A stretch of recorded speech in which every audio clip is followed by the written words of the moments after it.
아로미들 안녕하세요. 아름쌤이에요. 오늘은 눈 밑 다크서클 필러 하면 안 되는 이유 몇 가지일 것 같아요. 14가지 말씀드릴게요. 14가지 정말 끝내주기 많죠? 근데 여기는 제가 팔자주름 필러와 더불어서 제일 많이 권하고 제일 많이 하는 곳이에요. 인상이 드라마틱하게 아주 좋아지는 경우가 많고 대부분 사람들이 여기 눈밑이라는 데가 좋은 사람이 별로 없어요. 되게 어릴 때부터 안 좋은 사람들이 많거든요. 근데 이 눈밑 필러를 병원에서 적극적으로 권하지 않는 경우가 많아요. 왜냐면 어색해질 수 있는 포인트가 너무 많아서 잘못됐다, 어색하다, 돌팔이다 이렇게 욕먹기 딱 좋은 자리라서 그래요. 안 되는 이유 정리하다 보니까 14가지나 되는데 영상을 1부, 2부로 나눠서 찍어야 될 것 같아요. 그러니까 하지 말아야 할 이유 1부, 2부, 해야 할 이유 1부 총 3개의 영상을 봐주시면 되겠습니다. 평소에는 제가 한 번에 다 올리잖아요. 이번에는 편집이 좀 힘들어서 한 번씩 올릴게요. 죄송해요. 좋아요, 구독은 저에게 큰 힘이 됩니다.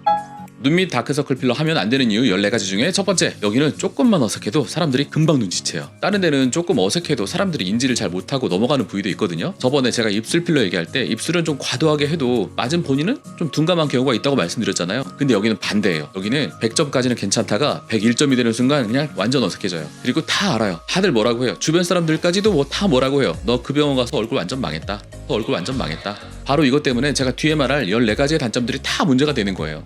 14가지 중에 두 번째, 표정과 자세에 따라서 좋아 보이냐 나빠 보이냐 차이가 굉장히 많이 나와요. 즉 평가가 좀 어려워요. 시술할 때 이게 뭐 다 된 건지 뭐 안 된 건지 뭐 조금만 더 해볼까 뭐 이러다가 어색해지는 거예요. 우리가 고개를 좀 들거나 웃을 때는 눈밑 꺼짐이 있어도 좀 커버가 돼요. 고개를 드는 습관이 있는 분들은 빛이 위에서 내려오니까 그늘지는 게 좀 덜해요. 그리고 반대로 고개를 숙여서 위로 이렇게 찍혀드는 분들이 있어요. 습관적으로. 그런 분들은 눈밑이 되게 어두워 보여요. 이 제임스 딘을 보세요. 24살인데 어때요? 굉장히 나빠 보이죠? 하지만 이렇게 제임스 딘 고개를 이렇게 들면 그렇게 나빠 보이진 않을 거예요. 그리고 이렇게 웃을 때는 눈밑이 꺼졌다 이런 느낌이 잘 안 들어요. 여기 앞광대 볼륨이 꺼졌다가도 이렇게 웃으면 볼륨이 올라와서 위를 채워주기 때문이기도 하고, 웃으면서 이렇게 고개를 대부분 듭니다. 이렇게 하하하 이렇게. 우리가 숙이면서 이렇게 웃는 사람 잘 없죠. 그럼 우리가 무엇을 기준으로 모양을 맞출 거냐? 고개를 든 상태에서 맞출 거냐? 고개를 숙인 모양으로 맞출 거냐? 저는 개인적으로 증명사진, 여권사진 찍는 자세에다 맞춰요. 바른 자세로 딱 앉아서 고개를 딱 바로 하고 눈만 뜨고 하는 거죠.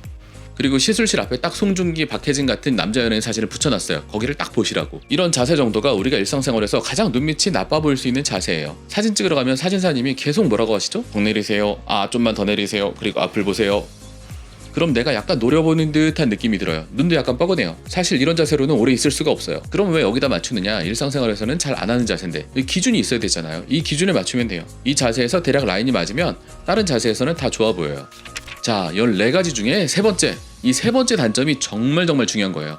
이걸 좀 길게 할게요. 딴 거 다 안 보셔도 되는데 이걸 꼭 봐주세요. 이 앞부분이 볼록해지기 십상이에요. 처음부터 여기를 100점으로 맞추려고 하면 몇 주 지나서 여기가 볼록해지는 걸 볼 수 있어요. 필러라는 게 기본적으로 물을 막 끌어들여서 부푸는 성질이 있거든요. 근데 팔자 같은 경우에는 우리가 웃으면서 자꾸 눌러서 필러가 꺼지는 힘이 강한데, 그래서 과교정을 해도 되는데 여기 어때요? 만져볼게요.